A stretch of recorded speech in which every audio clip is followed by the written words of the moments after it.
Good morning to all student. मैं नीतीश कुमार आज आपके लिए ईथर का प्रॉपर्टीज़ पढ़ाने वाला हूँ। प्रिपरेशन हम लोगों ने सीख लिया है, अब हम लोग इसकी प्रॉपर्टी सीखेंगे। प्रॉपर्टीज़ में दो होते हैं, एक फिजिकल प्रॉपर्टीज़ और एक केमिकल प्रॉपर्टीज़।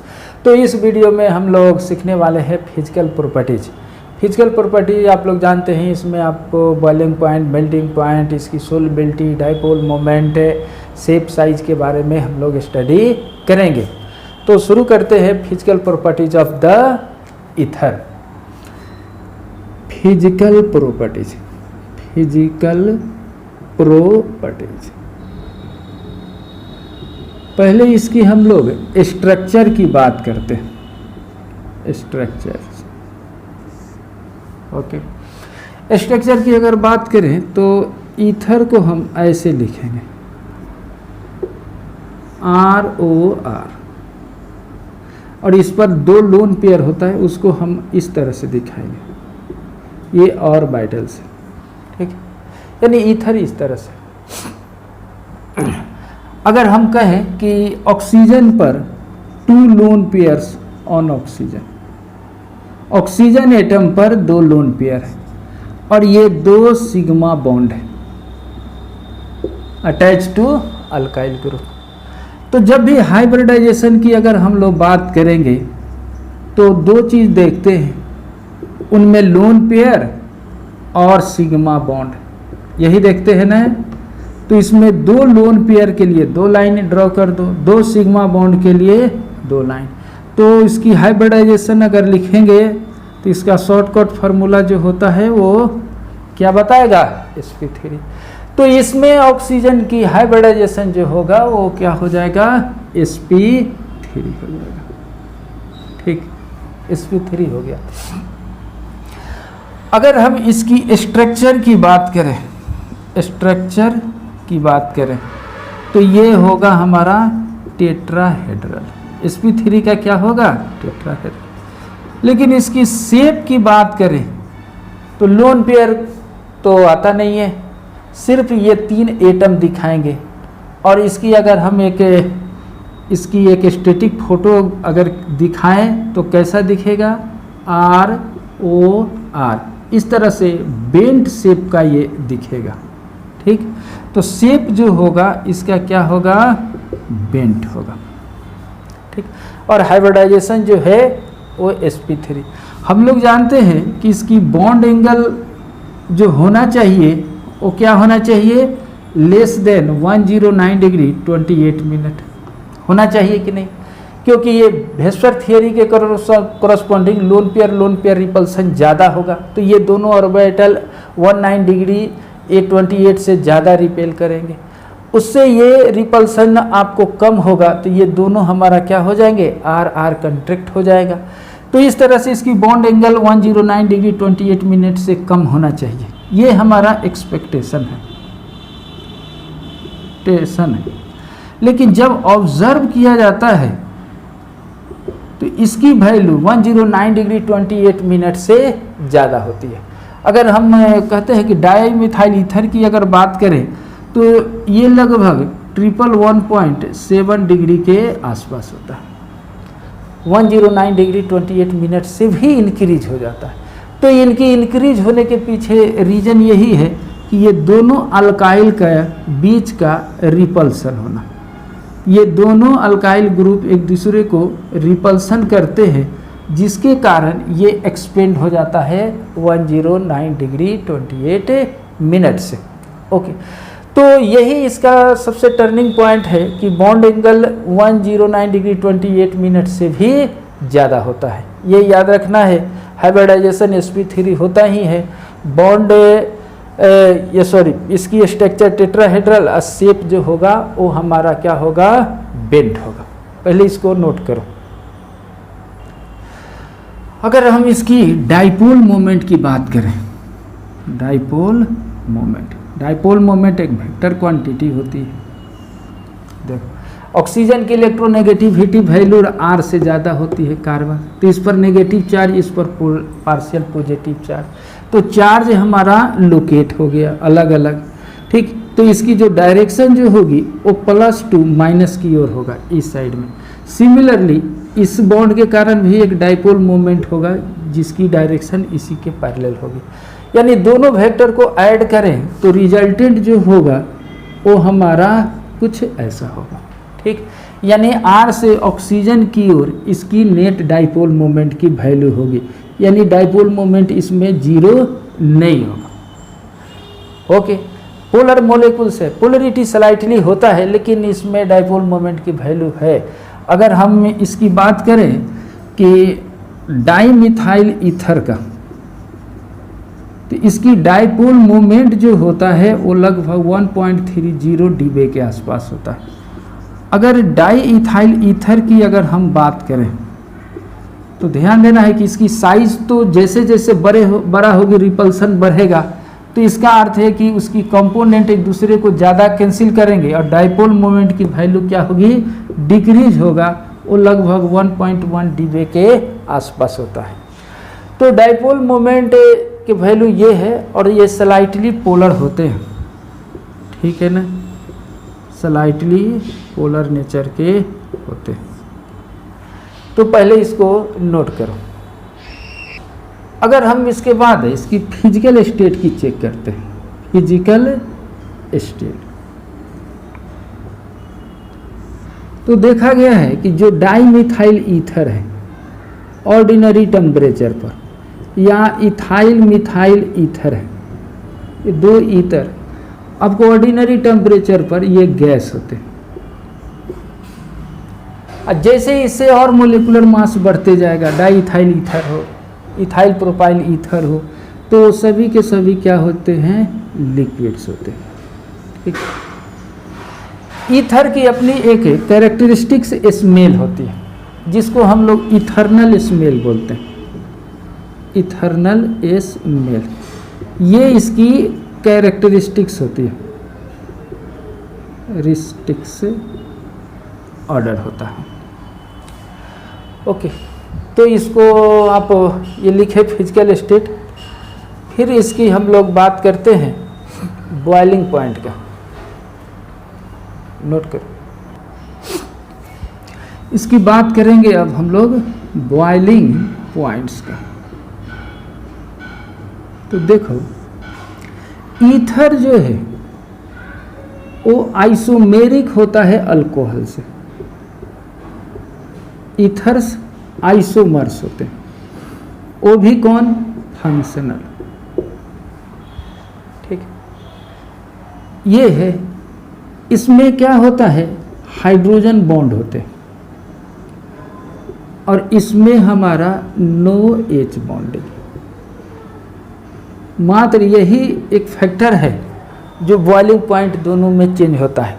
हाइड्रोजन बॉन्डिंग क्या होता है, तो हाइड्रोजन एटम अगर नाइट्रोजन से, ऑक्सीजन से और फ्लोरीन से जो अब अटैच हो तभी जाकर वो हाइड्रोजन बॉन्ड बनाएगा। जैसे अल्कोहल में ROH है, तो देखो यहाँ पर हाइड्रोजन ऑक्सीजन से रिलेटेड है। ठीक है ना, ओके, तो इस तरह से कर सकते हैं। ऐसे भी हाइड्रोजन जो फ्लोरीन से अटैच हो, ऐसे भी हाइड्रोजन जो नाइट्रोजन से अटैच हो, वही हमारा क्या करेंगे, H बॉन्डिंग बनाएंगे।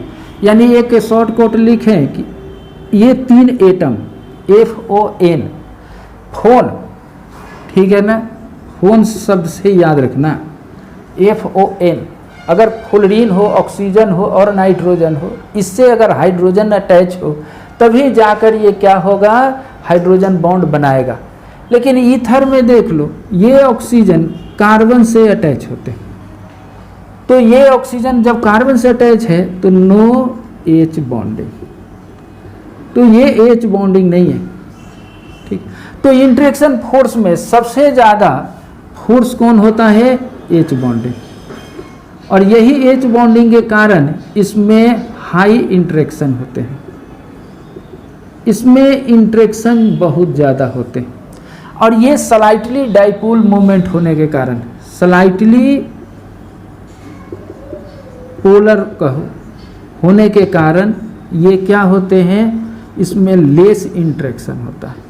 इनके मॉलिक्यूल्स में लेस इंटरेक्शन होने के कारण इनकी बॉइलिंग पॉइंट जो होगा वो लो होता है और इनकी बॉइलिंग पॉइंट जो होता है वो हाई होता है।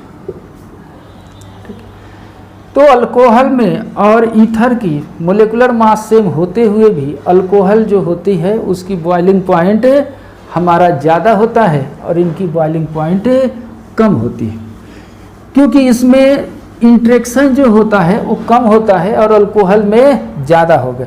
इसमें जो भी इंट्रैक्शन होगा वो हमारा सरफेस इंट्रैक्शन होगा, वंडरवाल इंट्रैक्शन, लंदन इंट्रैक्शन, इसको हम लोग बोल सकते हैं। जैसे आपको एक कंपेयर कराता हूँ, कहीं पर लिखा है ए में पेंटेन, पेंटेन को हम ऐसे लिख सकते हैं पेंटेन। अगर हम इसको इथाइल ईथर लिख दें और इसी के इक्विवेलेंट हम ब्यूटानॉल लिख दें, ये ऐसा लिख दें। देखो इनकी मोलेकुलर मास अगर हम लोग चेक करें तो इसमें कार्बन कितने हैं, 5 है, हाइड्रोजन 12, ये 60 और 12 कितना है, 72। इनकी मोलेकुलर मास 72 है। इसमें कितने कार्बन है, 4 है, हाइड्रोजन 10 है, ऑक्सीजन 1 है। तो ये 48, 10 और 16, ये 4 और 4, 5, 6, 7, इसका मोलेकुलर मास 74। तो इनका मोलेकुलर मास भी क्या होगा, 74 ही होगा। सबकी मोलेकुलर मास इक्विवेलेंट है ऑफ कोर्स। देखो लेकिन जब इसकी बॉइलिंग पॉइंट चेक करते हैं, क्योंकि हम लोग जानते हैं कि बॉइलिंग पॉइंट जो है वो directly proportional to molecular mass, तो मोलेकुलर मास इसमें फैक्टर नहीं है, क्योंकि ये अप्रॉक्सीमेटली सबकी मोलेकुलर मास ज़्यादा है, सेम है। और दूसरा क्या है, सरफेस इंट्रैक्शन, ठीक।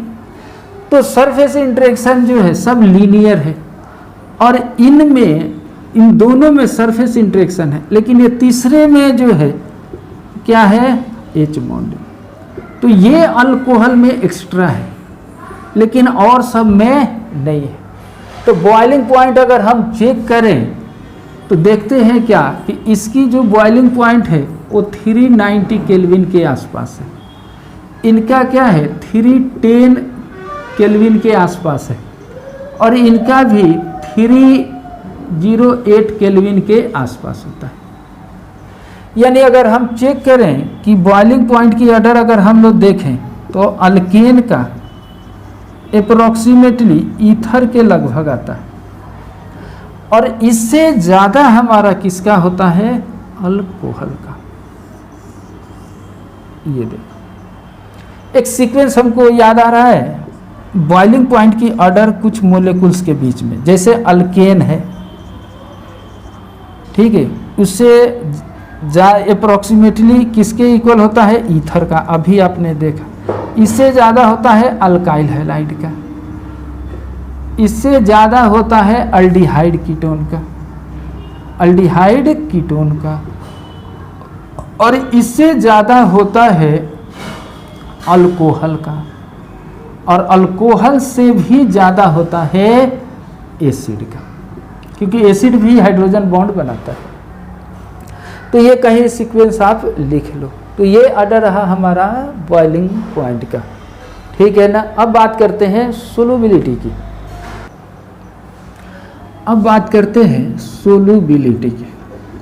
सोलुबिलिटी कुछ भी नहीं लिखा जाए तो वाटर सोलुबल, पानी में सोलुबिलिटी कैसे है, ठीक है। तो ध्यान देना है कि ये देखा गया है कि अप टू 4 कार्बन्स तक ईथर सोलुबल होते हैं एक्सपेरिमेंटली। इसके पीछे रीजन ये हो सकता है होगा कि मान लो ये ईथर है और ऐसे, और ये हाइड्रोजन वाटर के साथ हाइड्रोजन बॉन्ड बनाएंगे। देखो ये H, ऑक्सीजन H, ये हाइड्रोजन, क्योंकि यहाँ पर नेगेटिव पार्शियल पॉजिटिव चार्ज है तो ये हमारा क्या होगा, H बॉन्डिंग होगा। तो सोल्युबिलिटी को हम लोग दो तरह से समझेंगे। अगर सपोज करो ऑक्सीजन पर हाई इलेक्ट्रॉन डेंसिटी है, उतना ही ज़्यादा इंटरेक्शन होगा, उतना ही ज़्यादा मोलिक्यूल्स वाटर को इंटरेक्ट करेगा और हाइड्रोजन बॉन्ड की नंबर बढ़ेगी, सोल्युबिलिटी बढ़ेगा, ठीक है ना। इसका अर्थ ये है कि मोर एच बॉन्डिंग, अगर हाइड्रोजन बॉन्डिंग इंक्रीज होगा सोल्युबिलिटी इंक्रीज होगा। दूसरा ये है कि high electron density, high electron density on oxygen, तो सोल्युबिलिटी उसकी बढ़ेगी। और साथ साथ देखो ये ग्रुप जो है उसको हम लोग हाइड्रोफोबिक ग्रुप बोलते हैं, हाइड्रोफोबिक ग्रुप, क्योंकि ये हमारा वाटर जो है वो पोलर है और ये हमारा क्या है, नॉन पोलर है। तो पोलर और नॉन पोलर इनसोल्यूबल है, ये रियल में सोल्यूबल नहीं होते हैं, इनके इंटरेक्शन के कारण ये रुके रहेंगे। अगर इनकी साइज बढ़ेगी तो सोल्युबिलिटी क्या होगी, घटेगी, क्योंकि इसको मेंटेन करने के लिए इसमें जो एनर्जी है एक लिमिटेड अमाउंट तक रहेगा और वही लिमिटेड अमाउंट इनको बांध कर रखेगा। तो जैसे साइज इनकी इंक्रीज होगी सोल्युबिलिटी घटेगी, यानी साइज ऑफ हाइड्रोफोबिक पार्ट अगर इंक्रीज होगा तो सोल्युबिलिटी डिक्रीज करेगा, ये डिक्रीज करेगा, ठीक। तो ध्यान देना है कि सोल्युबिलिटी को जब भी आप कंपेयर करना है तो ऑक्सीजन पर इलेक्ट्रॉन डेंसिटी ज़्यादा से ज़्यादा हो और उसकी अल्काइल ग्रुप की नंबर क्या हो, कम से कम हो, तो जाकर वो क्या होगी, सोल्युबिलिटी ज़्यादा बढ़ेगी। और साथ साथ ये भी चेक करना है कि इसकी जो है ये जो एरिया है, ये एरिया ठीक है कि नहीं, ये एरिया ज़्यादा से ज़्यादा हो, maximum area around oxygen should be maximum. अगर मैक्सिमम होगा तो उसकी सोल्युबिलिटी हाई होगा, क्योंकि ज़्यादा से ज़्यादा वाटर आएंगे। तो अगर हम कहें कि साइक्लिक ईथर जो होते हैं वो ज़्यादा सोल्यूबल हो जाते हैं, क्योंकि साइक्लिक ईथर में कम्पैक्ट साइज रहेगा, तो उसके दूसरे साइड में एरिया ज़्यादा होगी और एरिया ज़्यादा होगी तो सोल्युबिलिटी क्या होगा, इंक्रीज करेगा। ओके, तो ये है कहानी हम लोग का सोल्युबिलिटी। कुछ इस पर क्वेश्चन सॉल्व करते हैं जिससे और कंसेप्ट क्लियर होगा। पहले इसको नोट करो। क्वेश्चन ये है, कंपेयर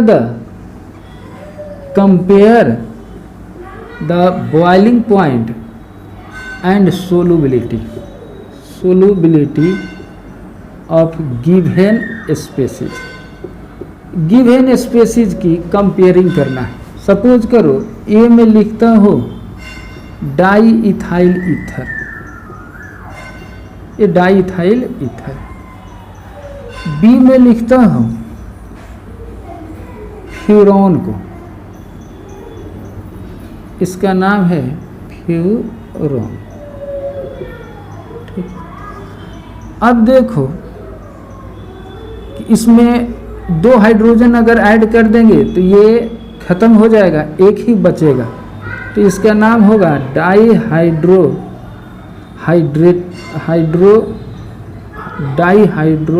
फ्यूरॉन, ठीक। और एक जो है, अब ये फ्यूरॉन में 4 ऑक्सीजन को ऐड कर दें, 4 हाइड्रोजन को ऐड कर दें, तो इसको हम लोग क्या लिखेंगे, टेट्राहाइड्रो फ्यूरॉन। इसी को THF बोलते हैं, एक बहुत अच्छा सॉल्वेंट होता है। तो पहले हम लोग बात करते हैं इसकी बॉइलिंग पॉइंट का, ठीक। तो बॉइलिंग पॉइंट की बात करो, इसमें तो हाइड्रोजन बॉन्ड ऑपरेट नहीं होता, ठीक। तो बॉइलिंग पॉइंट किस पर डिपेंड करेगा, सरफेस एरिया पर। तो बॉइलिंग पॉइंट जो है वो directly proportional to surface area, ठीक। तो ओपन वाले की सरफेस एरिया जो है वो हमारा सर्कुलर जो है उनकी से ज़्यादा है। ये बी और सी और डी जो है ये ओपन नहीं है, इसको कॉम्पैक्ट बोलते हैं, कॉम्पैक्ट साइज है, और ये हमारा ओपन साइज है। तो ओपन साइज हमेशा लार्ज होता है रादर देन कॉम्पैक्ट की। तो इनकी अगर हम लोग बॉइलिंग पॉइंट चेक करें तो ए की बॉइलिंग पॉइंट सबसे ज़्यादा होगी क्योंकि ये ओपन है, फिर आपको बी, सी और हमारा डी में होगा। ठीक,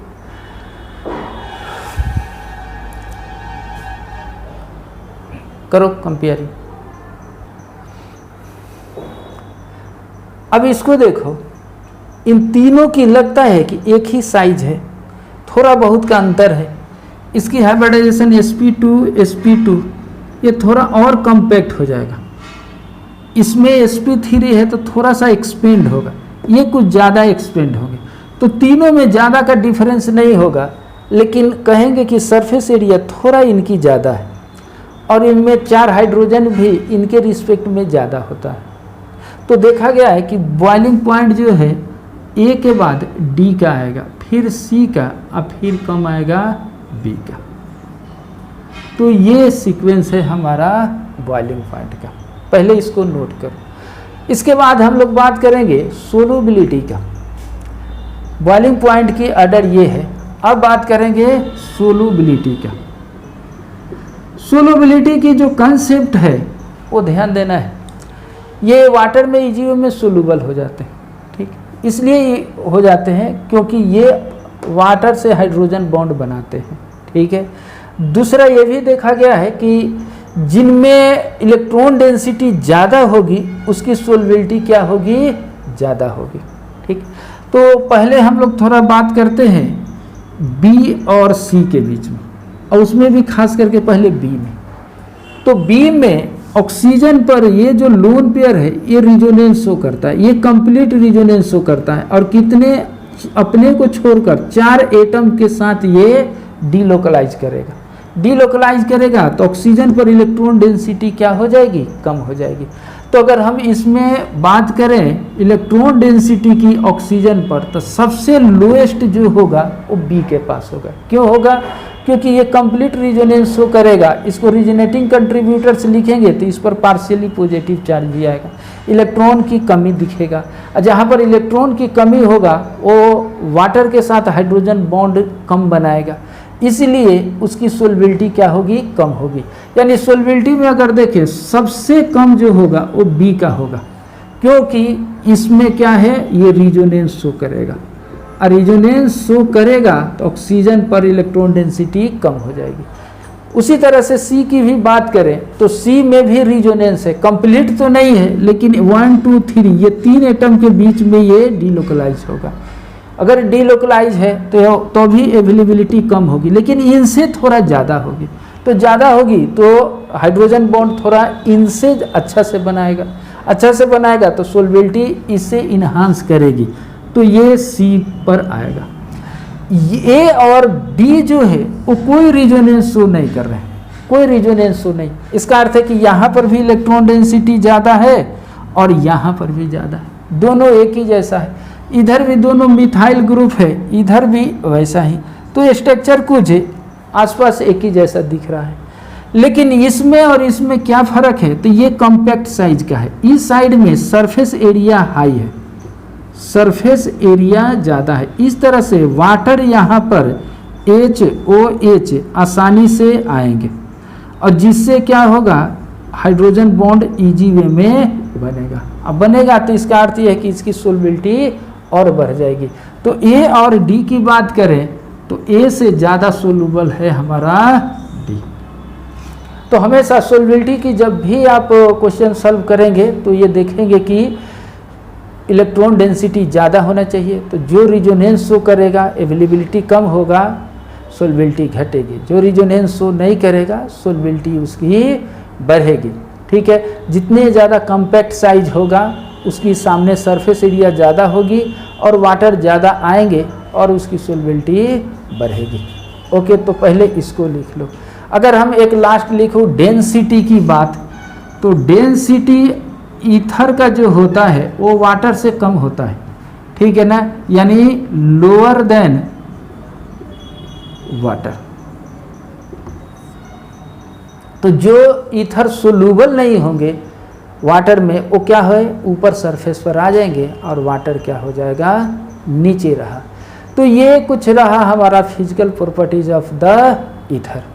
नेक्स्ट लेक्चर में हम लोग केमिकल प्रॉपर्टीज ऑफ ईथर पढ़ेंगे। Thank you.